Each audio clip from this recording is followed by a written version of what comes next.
স্বৈরাচার ও খুনি শেখ হাসিনার পতনে ছাত্র জনতার আন্দোলনে বীর শহীদদের স্মরণে গাইবান্ধার সাদুল্লাপুর উপজেলা বিএনপির উদ্যোগে সমাবেশ এবং সৌহার্দ্য, শান্তি ও আনন্দ মিছিল অনুষ্ঠিত হয়েছে।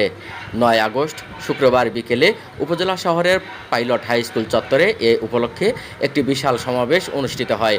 পরে উপস্থিত জনতাকে নিয়ে বর্ণাঢ্য র্যালি বের করা হয়। র্যালিটি শহরের প্রধান সড়ক প্রদক্ষিণ করে পাইলট হাই স্কুল মাঠে এসে অনুষ্ঠানের সমাপ্তি ঘোষণা করা হয়।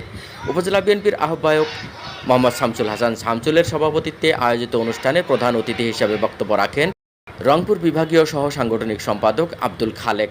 অনুষ্ঠানে বিশেষ অতিথি হিসেবে উপস্থিত ছিলেন রংপুর বিভাগীয় সহ সাংগঠনিক সম্পাদক অধ্যাপক আমিনুল ইসলাম, গাইবান্ধা জেলা বিএনপির সভাপতি অধ্যাপক ডাক্তার মইনুল হাসান সাদিক প্রমুখ।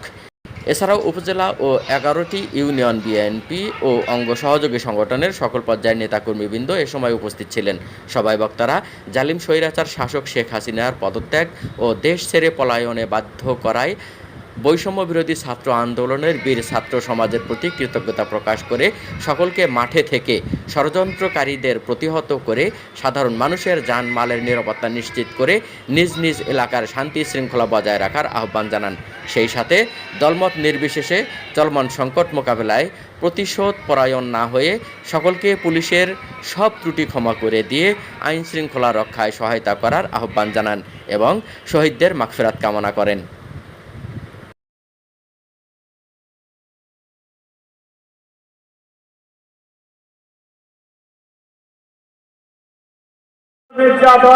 নির্যাতন ভোগ করেছে, জালেমের অত্যাচার, জালেমের এই কয়েকজন কিছুক্ষণ আগে এসেছিল, জেল থেকে বের হয়েছে। শত শত হাজার নেতা কর্মী, ৭৫ লক্ষ মামলা হয়েছে। আমাদের চেয়ারপারসন জেলে ছিলেন, ভারপ্রাপ্ত চেয়ারম্যান দেশের বাইরে।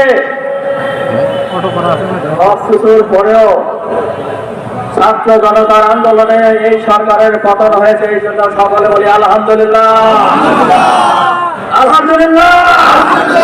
জালেমের পতন হয়েছে, জালেমের পতন হয়েছে, বাংলাদেশ খাতির মুক্ত হয়েছে। ৭১ সালে অনেকের জন্ম হয় নাই, অনেকে যুদ্ধ করেছে, মুক্তিযুদ্ধ এখানে অনেকে আছে।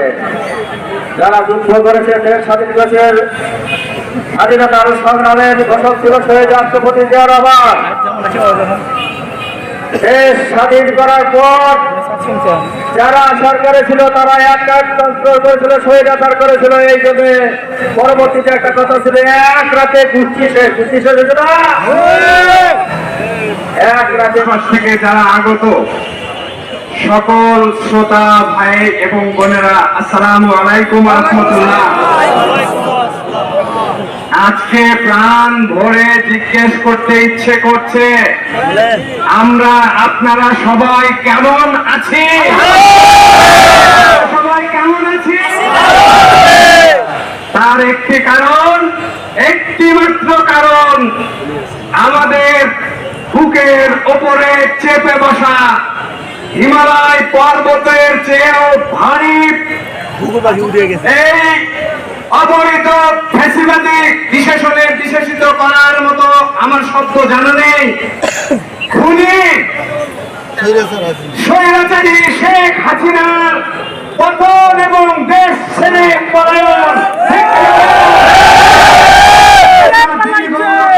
দীর্ঘ 16 বছর থেকে যে আন্দোলন সংগ্রাম করে আসছে, এর মধ্য দিয়ে বিএনপি তার রাজনৈতিক শক্তি সংহত করবে, দলকে সংহত করবে, দলীয় শক্তি বৃদ্ধি করবে, মানুষের পাশে দাঁড়াবে এবং মানুষের সুখে দুঃখে, মানুষের বিপদে আপদে প্রথম যে মানুষটি যাবে সেটি হচ্ছে জাতীয়তাবাদী শক্তি।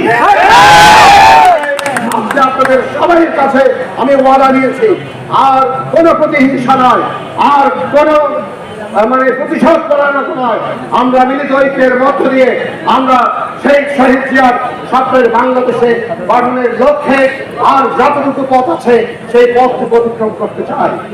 আপনারা আর একটি অনুরোধ আপনাদের কাছে করতে চাই, আমাদের সংখ্যালঘু সম্প্রদায় জনাব তারেক রহমান সংখ্যালঘু শব্দটিকে বিশ্বাস করেন না। তিনি স্পষ্ট বলেছেন, বাংলাদেশে যারা বসবাস করে তারা ধর্ম বর্ণ গোত্র নির্বিশেষে, পাহাড়ি বাঙালি নির্বিশেষে আমাদের একটি মাত্র পরিচয়, যে জাতীয় পরিচয় শহীদ জিয়া আমাদেরকে দান দিয়েছেন, সে হচ্ছে আমরা বাংলাদেশী।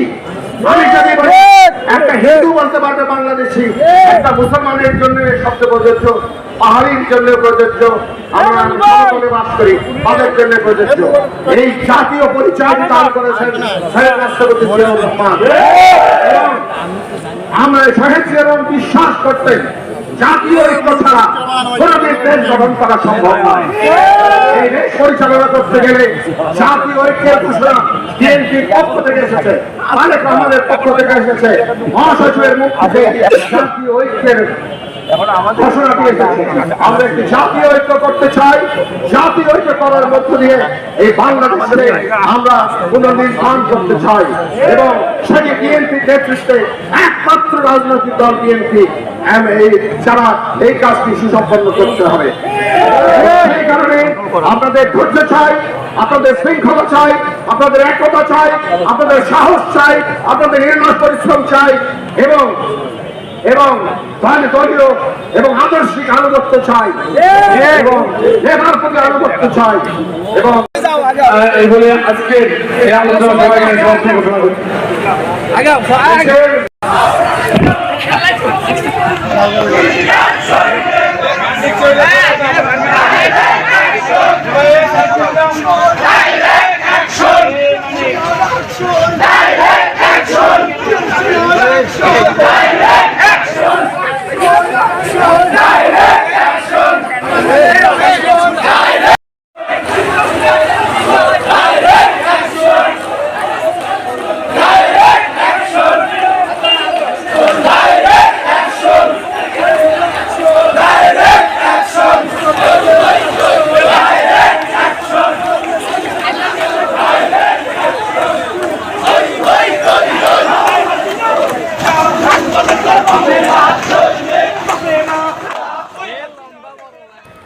শেখ নাসির, নিউজ ডেস্ক, সারা বাংলা সংবাদ, ঢাকা।